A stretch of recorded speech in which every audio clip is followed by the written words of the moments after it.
Find out what's going on. Backstage, Rock on the Range 2017, joined by Seether's new guitarist, Clint. How you doing, man? I'm great, man. I'm great, man. It's good to see you, brother. So you weren't busy enough for Sevendust that you decided to take on yet another project? Yeah, I mean, Sean, he texted me last year at the end of the Sevendust cycle and was like, hey, man, I want to play our new record. I've been friends with him a long time, and I listened to the record. I thought it was really cool and dark. We talked about that for a bit, and he was like, man, he said, are you busy next year? I was like, no. I said, actually, I'm not. I'm gonna have to record and write another Sevendust record, but outside of that, so he was like, just come out, man. Let's see. I mean, it was that loose and not just like, hey, man, come out for a while. We'll see how it goes. Do a couple of tours, and then when you got to clock back in to Sevendust, you can. But I mean, it's definitely going to be a busy year in terms of going straight from this into Sevendust, and I'm curious myself on how that's going to play out because I don't want to bail on Seether at the wrong time, so yeah. I got to strategize all that. You know. Permanently get stuck with the band as the new guitarist. Yeah, I mean, either fate wouldn't be too bad, but I mean, Sevendust, we got a job to do, and I'm going to do it, and I love those guys. I remember, we've been together 20 plus years. I'm from Cincinnati, and I drove down 7 hours to see Sevendust at that Georgia special show. Man, that was awesome. Oh, thank you. Oh yeah, someone mentioned you were there, so yeah, we're going to do a couple more too. So probably be closer to you, so you'll be like, damn. No, Philly is closest. Oh yeah. But no, that was a special evening, St. Patrick's Day.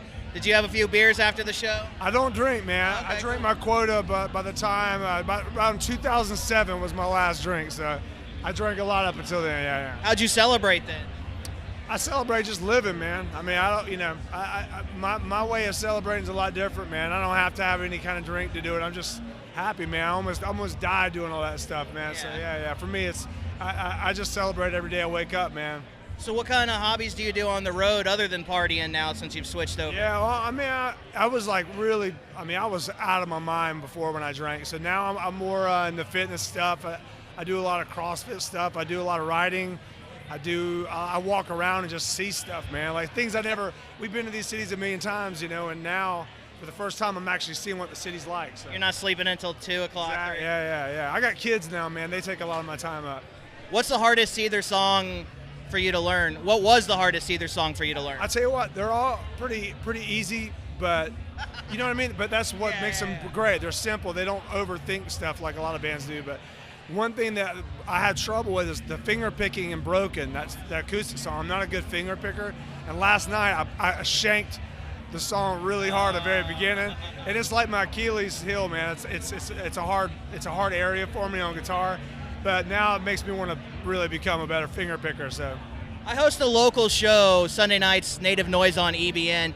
What kind of advice do you have for bands when they think that they're at the level that they're going to pay to go on tour and go to some spot they've never been?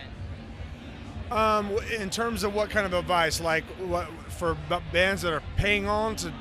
Just bands that want to get up and go and play like Indianapolis when they have no fan base, no nothing. Man, that's a tough market. I mean, the whole musical landscape is different for these new bands. I mean, a lot of these bands get momentum through YouTube and doing their like really close local shows, building that fan base up, and then kind of building a little bit of worth and having a little bit of a bargaining tool. If you could break in your own town, then generally that's a good little piece of data in terms of, or can you do it there? You could do it. If you did it in Detroit, you can do it in Philly. If you did it in Philly, you can do it in New York.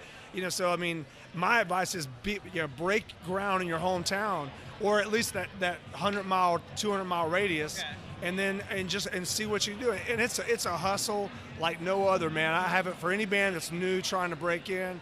It's a hustle, man. I mean, there's a lot of they make you pay to play these gigs, and but do backyard barbecues, man. Just perform, and hone your skills, and eventually the right people will sniff it out. Do you get handed a lot of demos? I do. I don't even when people. I'm like, give me a link.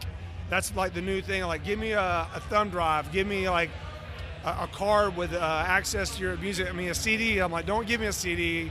But I do listen to the demos, man. I mean, because I was the kid handing the demos out, hoping to God someone would listen to 30 seconds of it, Yeah. So I listen to it. It's like poetic justice, man. I'm like, and if it's good, I mean, a lot of them aren't that good. There's a lot of bands out there. None of them are breaking new ground. But every now and then, you'll hear someone that's doing something. And I'm harsh with it, man. I produce bands. It's if you're going to come with something, it's got to be correct. It has to be something special. As we wrap up here, we're celebrating Chris Cornell all weekend, his life. Do you have a good memory hanging out with the guy, being around him, or just something musically that inspired you? Man, to be honest with you, and there are a lot of people say this, but he was my favorite. As far as an all-around songwriter, singer-songwriter, he was my favorite. I'm blown away. I got to see him recently in an acoustic setting. It was unbelievable. I've met him a few times. He was always sweet and kind and cool, and I didn't even fanboy out on him because he's heard that a million times. I just said, how'd you like the catering today? Just weird things like that, and he responded well. But yeah, it's terrible, man. It's terrible. Thanks for joining me. Enjoy your time with Seether, but honestly, I got to say, get back to Sevendust, man. Get to Cincy.